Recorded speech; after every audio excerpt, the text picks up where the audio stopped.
All right.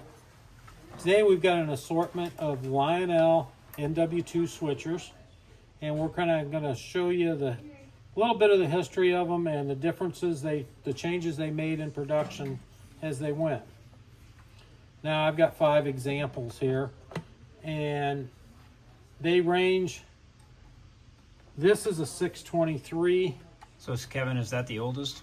No, this is, if it was a 622, 622s they started in 49. But Okay. this is a 623. Right now on the table, this one is the oldest, and this is a 1952. Okay. And if you look on this one, the first thing we'll notice is where the handrail stanchions are. There's 10 little clips holding that stanchion on. Okay? Now this is a 1953. They have went down to 3 stanchions. Okay.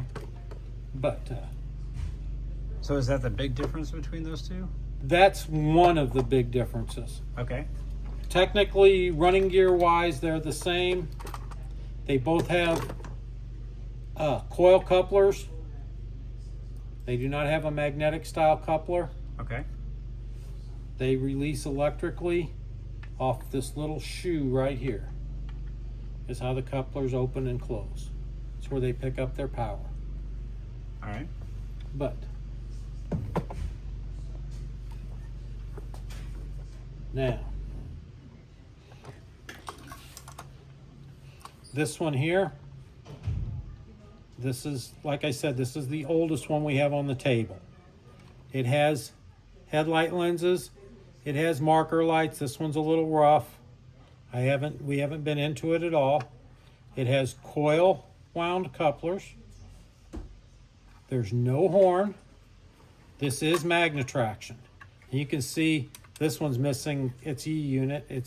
There's guts missing.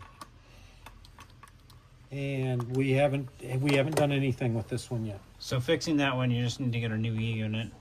We'll get another E unit, and then we'll see what other problems or pieces are missing. I've noticed that the motor mount screws, if you look right there, that's a straight blade screw. Yeah. That should be a little Phillips screw. If you look on the front, they're Phillips. Okay. But this one here, this is a 623. And like I said, the 622 was 49 to, I think, about 51 or 2. And they stopped, and then they came out with a 623. And his stanchions, like I said, he has less pins on his stanchions. He still has the coil wound couplers. There's the E unit that actually belongs. He's a pretty simple engine. He's got the marker lights on front. This wheel looking thing is a radio antenna, is what it's supposed to resemble. And he has a bell, and he has a horn. Most all of them back then have those decorations. Now we get up to 1954. These are 52, 53, and 54. Okay? 54. Oh, one other thing. On these early ones, there's a little bitty GM decal in the corner. He shows up pretty well on the black one.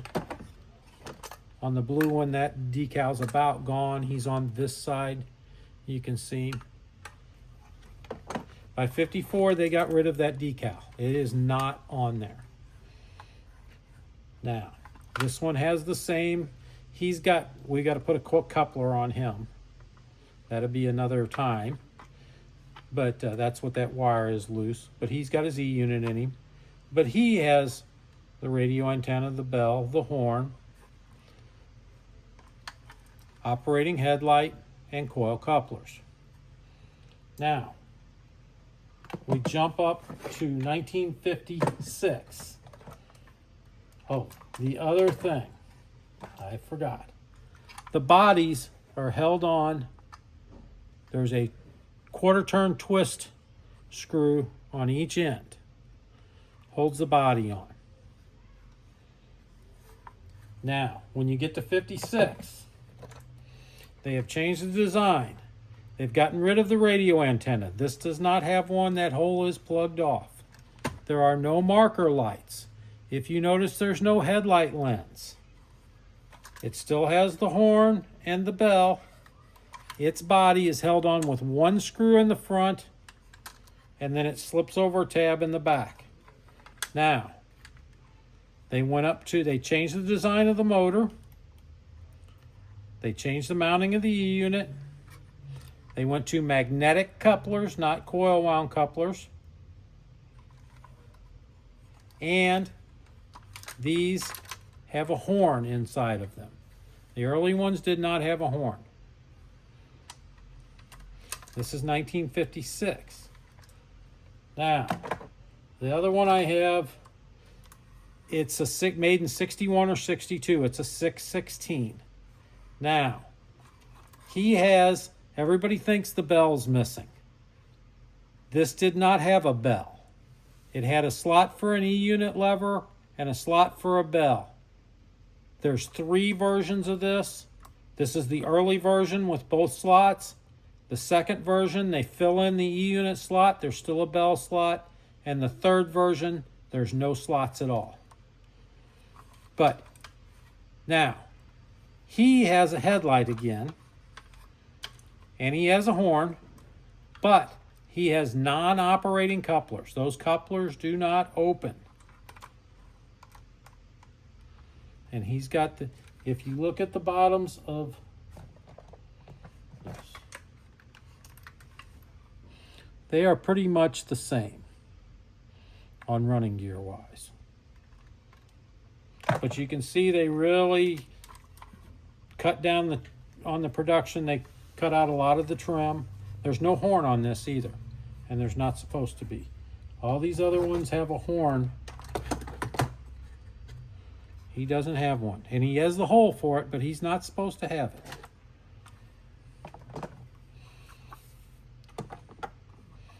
So I see starting on the 601 back there, they quit putting the rails on them, right? Yes, and oh yeah, they deleted the handrails. The handrail is a molded in line. Got rid of the wire handrails. Like I said, that's make the production more economical. Mm-hmm. But we've been doing some work on the seaboard. I'm sure there's going to be some other videos about putting the smokestacks on, and we'll have a video about putting this coupler on, and probably putting the unit in this one. All right. Thanks, Kevin. Thank you.